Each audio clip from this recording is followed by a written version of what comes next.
Vamos lá com mais um correspondente médico. Lembrando que você pode e deve sempre participar com a gente aqui usando a hashtag correspondente médico lá no Twitter, não é, doutor Fernando? Adoramos a participação de todo mundo. É isso mesmo, a gente está aqui prontinho para responder as suas dúvidas. Principalmente neste nosso primeiro tema, trombose. Você já ouviu falar possivelmente, né? Você conhece alguém que sofre com esse mal, com trombose? É uma doença que causa um coágulo dentro de uma veia e que atinge cerca de 180 mil pessoas no Brasil todos os anos. O presidente da Sociedade Brasileira de Angiologia e de Cirurgia Vascular, o Dr. Bruno Naves, falou com a gente sobre como identificar a trombose e quais os riscos da doença. Vamos então ouvir.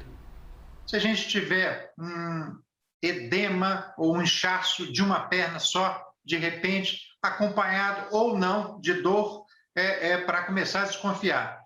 E o mais interessante é quando há um empastamento muscular da panturrilha, ou seja, a batata da perna fica dura, assim, difícil da gente mexer.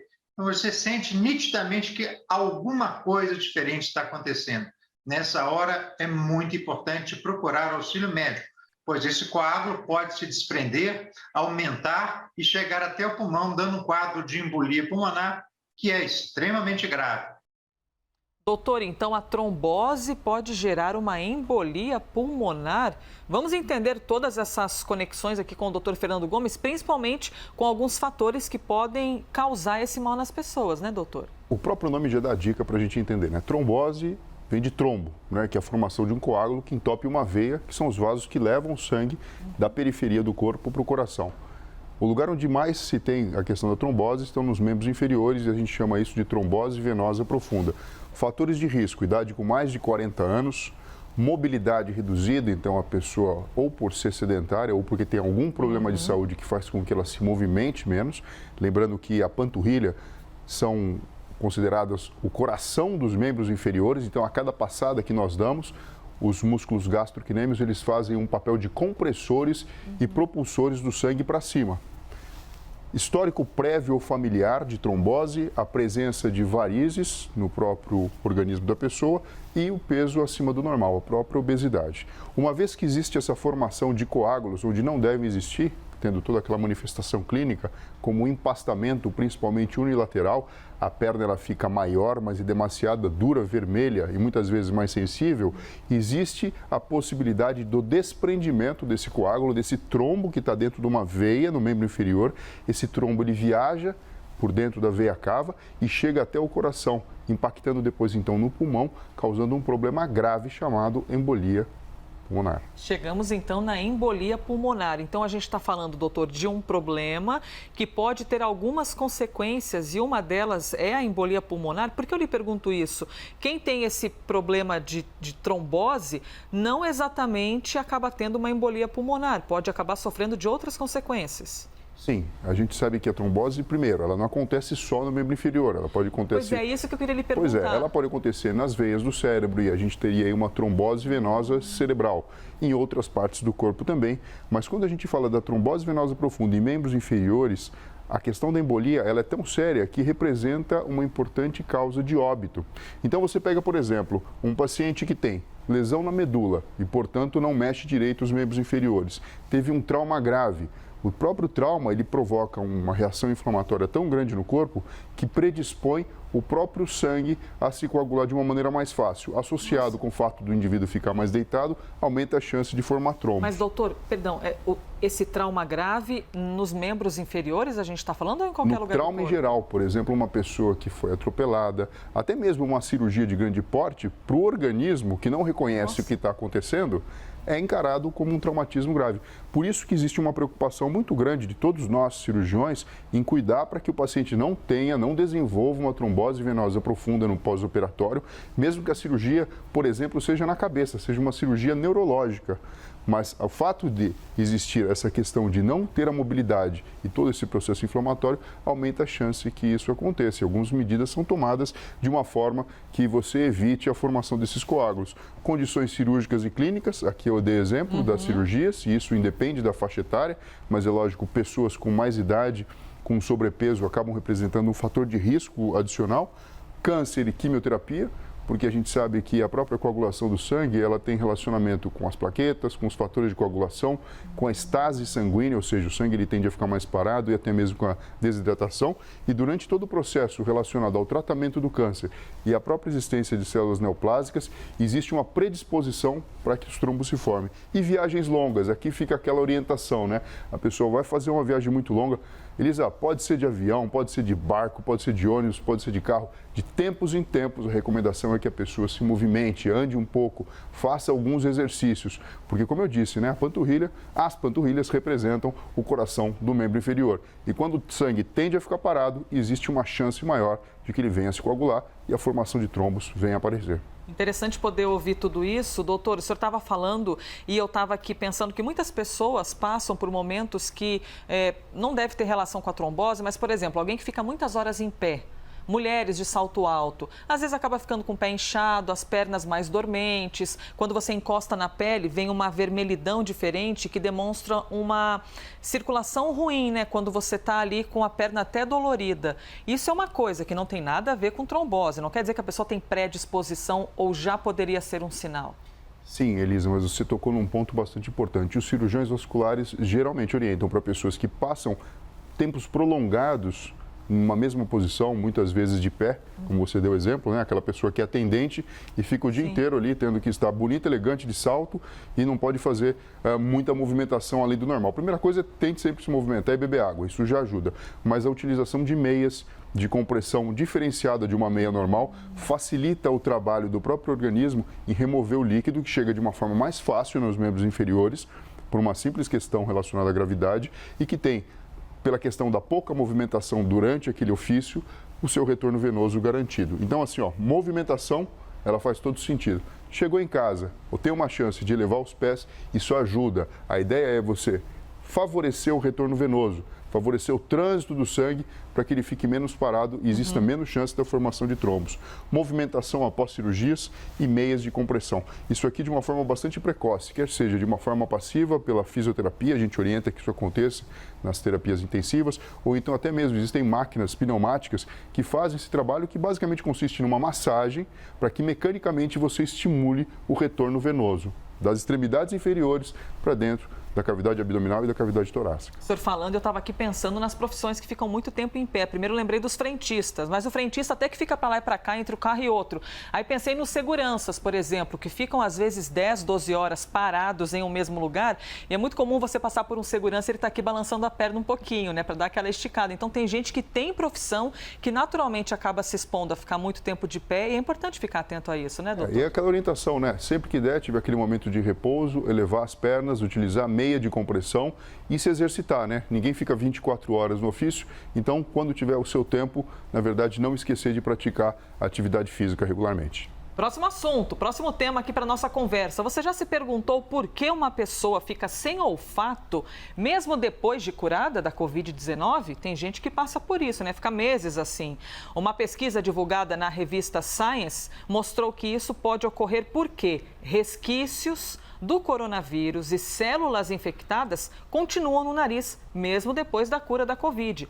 Além disso, a região do nariz e as células receptoras, doutor Fernando Gomes já explicou muito isso pra gente, que são responsáveis pelo olfato, são fortemente atingidas pelo novo coronavírus.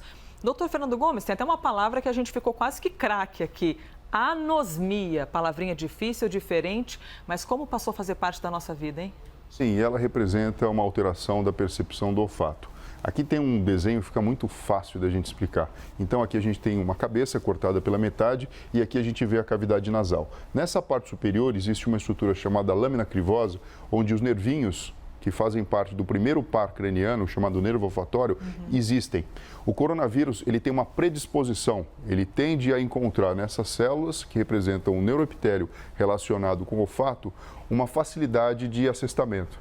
Então, por um acometimento local, ele atrapalha o trânsito de informação, porque essas células captam do meio ambiente, que chega através da própria respiração, informações de moléculas que vão ser levadas através dos nervos até o cérebro, onde a gente tem a interpretação do olfato. Então, se ele acomete essa via, ele acaba atrapalhando o trânsito da própria informação. A consequência prática disso é a alteração ou perda do cheiro. E como a gente sabe que o cheiro, ele compõe com o gosto, né? A gente está falando aqui das papilas gustativas. Quando a gente está gripado, por exemplo, a gente às vezes deixa de sentir o gosto. Isso, a questão do próprio paladar, você, além da anosmia, encontra nesses pacientes uma queixa muito frequente, que é a alteração da sensação da comida, do café, enfim, e assim sucessivamente. O grande detalhe é que, diferente do resfriado normal, que muitas vezes também pode causar alteração da olfação, mas porque inflama toda a mucosa nasal, o coronavírus ele provoca uma coisa um pouquinho diferente, porque muitas pessoas com coronavírus não têm obstrução nasal e não ficam com aquela sensação de gripado, mas tem exclusivamente a questão da anosmia, porque ele se acesta nessa região e mesmo a longo prazo é possível se encontrar o vírus ou parte dele nessa região desse neuroepitério. E quem perde o olfato tem um exame, um remédio, uma cirurgia, alguma coisa que faça com que esse olfato volte, doutor? Então, existem estratégias, né? A gente sabe que nem todos perdem para sempre o olfato, apesar disso representar um risco, porque são nervos que são extremamente delicados nessa transição. Você imagina, eles passam por uma espécie de uma peneirinha que existe na base do crânio, separando o osso da dura mater e, portanto, do próprio lobo frontal. Mas tem sim, você pode fazer estímulos com cheiros diferentes, você pode, na verdade, ter um cuidado diferenciado com a cavidade nasal e, com isso, esperar que a resolução do quadro venha a acontecer. Você está passando por isso? Você perdeu o olfato? Conta pra gente, viu? Hashtag correspondente médico. Enquanto isso, a gente vai para o nosso próximo assunto. Em 2021, lembramos os 40 anos já, 40 anos da morte do ícone do reggae, aquele que falou de amor, falou sobre acabar com as diferenças, falou sobre sermos seres humanos melhores, cantou e muito os bons sentimentos. Bob Marley, ele nos deixou em maio de 1981, vítima de um melanoma. Segundo o Grupo Brasileiro de Melanoma, a doença atinge mais de 5.500 pessoas por ano aqui no Brasil. Dr. Fernando Gomes, 40 anos então, sem Bob Marley e a causa da morte, o melanoma. O que é exatamente o melanoma? O melanoma é um câncer de pele. Ele muitas vezes pode se assemelhar com uma pinta que vai mudando de características. Ele surge do melanócito, que é a célula que dá a pigmentação para a própria pele, e ele pode ter um curso extremamente maligno, invasivo e se disseminar pelo corpo. Por exemplo, o próprio Bob Marley, que acabou evoluindo para o óbito por questão desse tipo de câncer. E geralmente, quando a pessoa tem uma mancha de pele, é porque ela tem características maiores, né, doutor? Algumas pessoas não consideram muito. É uma manchinha que vai aparecendo com o tempo normal. Já estou mais maduro, com a idade mais avançada, normal que as manchas apareçam. Mas é importante considerá-las, não é, doutor? E conversar com o médico. Sem sombra de dúvida. E aqui a gente tem o papel do dermatologista como um indivíduo fundamental nesse processo de diagnóstico, tratamento e acompanhamento. Então, você tem questões relacionadas com o fato da manchinha ser congênita, ou seja, a pessoa já nasceu, muitas vezes até se brinca, né, que em algumas famílias algumas manchas são recorrentes. É verdade. E a questão de uma outra pinta que vem a aparecer, lembrando que não é só pele, né? Couro cabeludo, palma das mãos, sola dos pés, mucosa, o próprio olho, porque a gente sabe que existe melanócitos em todas essas regiões. Então, a gente presta muita atenção em relação à assimetria, se é uma pinta simétrica ou assimétrica, ao próprio tamanho dela, à própria forma em que ela se desenvolve em termos de mudança de cor ou não, se ela tem mais do que 5 milímetros, uma textura diferente, se ela tem um caráter progressivo, se ela tem a tendência a se lesar e sangrar e machucar de uma forma mais natural. E com isso, qualquer mancha diferente, ela precisa ser avaliada por um dermatologista. Doutor, qualquer tipo de câncer, quando alguém da família tem, é importante que as gerações que vêm depois fiquem atentas, como é o caso do câncer de pele. Se os meus pais tiveram, meus avós tiveram, é importante que todo mundo que vem depois ali faça um acompanhamento? Sim, é extremamente importante porque a própria genética já dá dicas, né? Se você tem um histórico familiar da presença de câncer de pele, muito mais do que em outras famílias, você já fica atento. Na verdade, isso vale para todo quanto é tipo de doença e principalmente em relação ao câncer. Lembrando que alguns tipos de pele acabam tendo uma predisposição maior para que surjam alterações neoplásicas na pele. Então, geralmente, peles mais claras, porque o próprio pigmento ele acaba representando uma barreira de proteção também, se bem que aqui a gente está falando do melanócito sendo acometido. Pessoas que, na verdade, têm uma exposição solar de uma forma desregrada, sem a utilização de proteção solar adequada, e aqui fica aquela discussão de sempre, né? Puxa vida, mas eu preciso da vitamina D, mas ao mesmo tempo a gente precisa cuidar da pele, lembrando que a pele é um principal órgão que a gente tem, que faz o nosso limite do que é self, do que é meu mesmo com o mundo físico. Explicado então pelo Dr. Fernando Gomes o motivo que nos levou a falar disso. Bob Marley, 40 anos da morte, sempre lembrando, né, de um dos artistas responsáveis por falar tanto do amor, respeito, empatia, não as diferenças, que nós possamos ser seres humanos melhores. Todas as músicas de Bob Marley falam sobre isso. Doutor Fernando, importante, né, falar sempre do amor, que a gente precise muito. Isso aí, one love, one heart. Muito bom, citaste aqui Bob Marley. Obrigada, viu, doutor Fernando? Obrigado a você, Elise, e pessoal. Até breve. Obrigada pela sua participação neste que foi mais um Correspondente Médico.